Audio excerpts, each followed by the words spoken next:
Hey, welcome back to Reddit Cheating Wife, the best channel for cheating stories. Like and subscribe to the channel for cheating stories like this.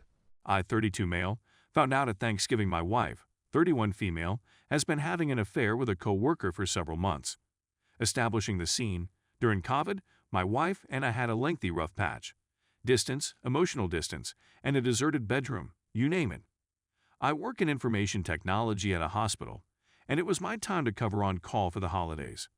As we approach my uncle's home for the holidays, a phone call comes in, so I take it as the rest of the family walks inside. As a hotspot, I was using my laptop and my wife's phone. I use an Android phone and haven't used an iPhone since the home button was gone. She receives a Snapchat notice. I swipe to erase it, but it instead opens it. I received a message with a kissy face emoji from the account mirrored. I had no idea that accessing that message would lead to multiple saved messages from a coworker dating back to the beginning of this year. I don't use Snapchat, however it seems that if you don't save a message, it disappears over time. As a result, the chats are choppy, but they do contain some inappropriate messages that are effectively 20 questions the version. I glance through, my stomach drops, I finish my job, and attempt to walk in quietly to tell her we have to go. I've been called in for work. My wife, who had known me for around 6 years, realized it was something more. I went to the vehicle, 4-year kid in the back, and attempted, unsuccessfully, to stay calm till I got home. I checked through the mails with her more carefully and see her giving out his address. "It's not a date if you have me observe the 6-foot guideline," someone said. "He won't be home," and so on. He came over. She felt terrible. They made uncomfortable small chat, and she begged him to go. This occurs in April, after almost 4 months of who knows how much messaging, since the majority of it was not preserved. After then, the communications become considerably less frequent, barely a few each month until August, when they cease. I snarl. "Nerd," I say. Inquire with him about what has been going on with my wife over the previous several months. He claims that nothing occurred. She claims that nothing occurred. All I have are many months of flirtation, a photo she sent of herself in a bra, and the upcoming country date at our property. So here I am. Disgusting, unworthy, second best, deceived, and, most importantly, foolish. She's lied in the past, going to bars and claiming that she had to work late. Inappropriate messages that she didn't respond to but also didn't block. She disguised partners who were close friends from me. I knew our marriage was in trouble. I'll acknowledge that I played a role in it. I stopped being romantic, and I reduced our chats to a minimum. We were swaying. I don't blame her for desiring to stray. But for the past several months, we've been going to therapy, and I thought things were going well. I've been trying again, and she has as well, despite both of them insisting. Otherwise, I can't escape the notion that something physical is going on. Would I be to believe that, right, I've seen the worst of myself in the previous 24 hours? She stated it was 60% emotional connection and 40% physical appeal since I let myself go. I'm 5'7", 150 pounds, and a realistic 6/10. This man is in good form, taller than me, and just 25 years old. She's clearly upset, has generally taken my vocal scoldings in stride, and wants to try to make things work. Here's where you can help. Reddit. How will I ever be able to trust her again? How do I split up our family and miss at least half of my daughter's childhood for the next 14 years? I'm afraid of who she'll surround herself with. I don't want to lose my kid or be concerned about her well-being. How can I get over the fact that I don't know what happened? The romance ended 4 months ago, and it was all her fault. But I'm not sure whether I'll ever be able to forgive her, much alone regain any kind of self-esteem or respect. If only for a little while, I was second best. Update 1. First and foremost, thank you for the overwhelming reaction from the community and the many direct comments and advice I've gotten. It's gotten me through the hardest 48 hours of my life. So I've been sitting with my wife since yesterday, going through the specifics of the whole affair, the reasons she cheated, and where we go from here.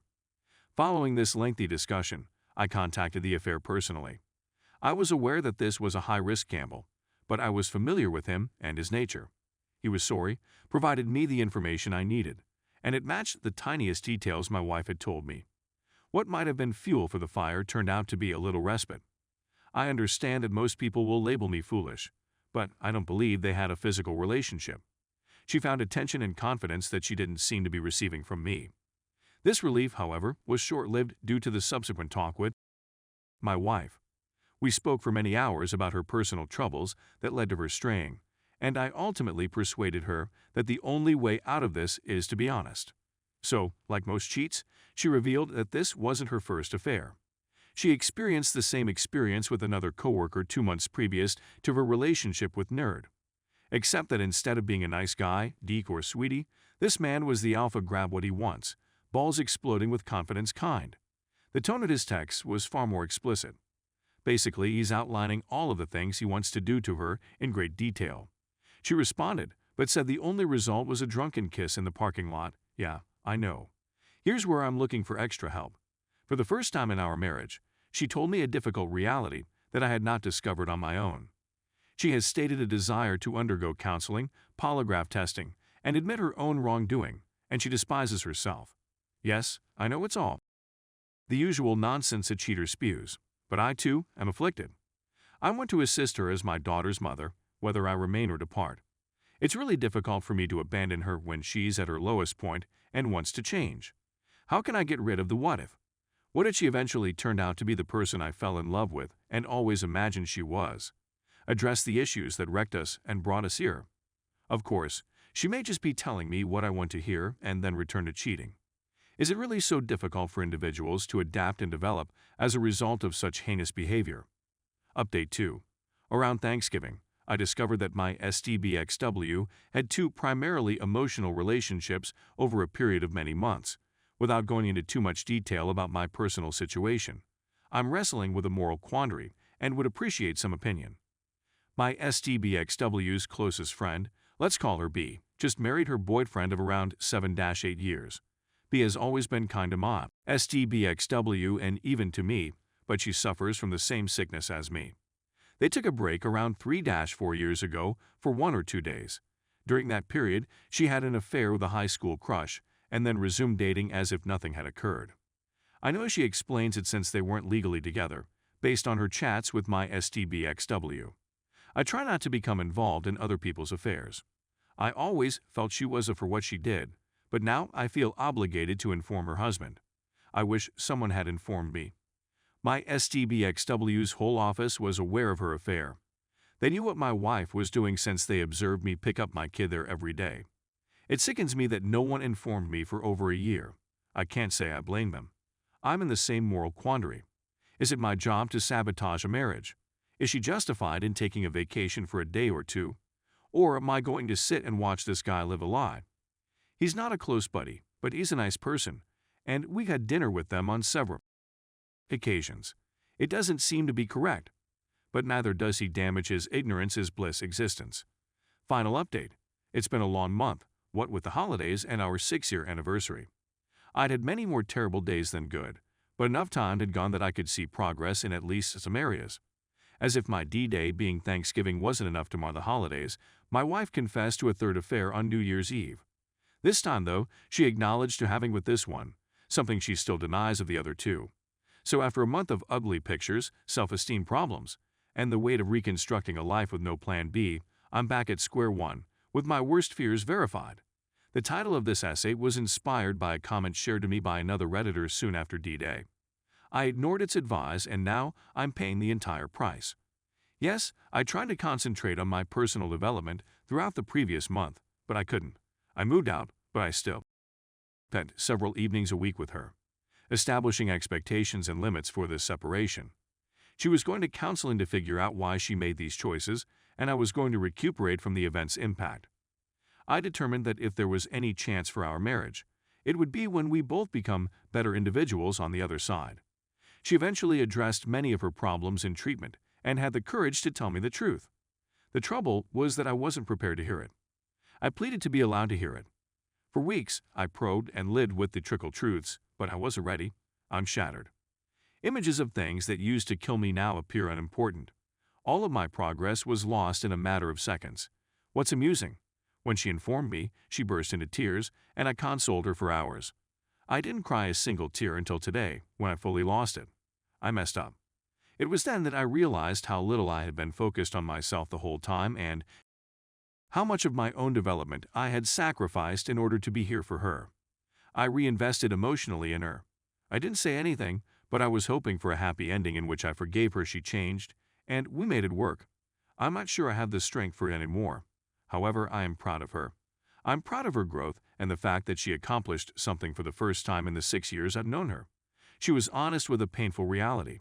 It's not something I hear often in our group, but about half of the anguish I feel is the result of her hurting her own life. Sure, the resentment exists, but I adore her. This did not cease. Her mother is no longer alive, and her father just relocated out of state. Her sole close friend is my cousin, and her only sibling died when she was 11 years old. My family accepted her with open arms and is heartbroken by her decisions. I was astounded that my calm, tiny, timid wife could do such horrors. As surprised as I was. But she's our child's mother, and I need her to be okay. So I've asked my family to offer her a place to stay in their spare bedroom, which they've had for the previous several weeks, while she looks for a new place to live. I know I owe her nothing, yet the rage and resentment have mostly subsided in the previous several weeks. I know I owe it to myself to be happy, but I can't let myself go. Her regret is genuine. Her self-hatred is genuine. How can you stand by and watch someone you care about trash their own life? But here is where I need your help. How do I get the courage to develop on my own? I'm doing all the necessary measures, but I'm finding no consolation in things that used to bring me delight. I can't play a video game for more than 10 minutes at a time. I push myself to go to social engagements, only to find myself overwhelmed and bored with petty chat that I used to like. I can't concentrate on movies because my mind wanders to horrible pictures. I work out a couple times a week, but despise it. I can't even anymore. I fought so hard to acquire those few inches after D-Day, and now I'm back where I began, with more agonizing pictures than ever before, as well as a month's worth of mental weariness. Worst of all, I'm slowly coming to terms with the fact that I'm not going to be able to reclaim my happy little family. That glimmer of optimism for reconciliation is fading. That surviving this requires concentrating all of my remaining power on myself. I was there for her, but she was also a source of entertainment for me. She served as a punching bag for the rage, a sympathetic ear for the. She bolstered my anxieties and low self-esteem. Looking her in the eyes now hurts more than the assistance she offers. For the first time in my life, I actually feel alone.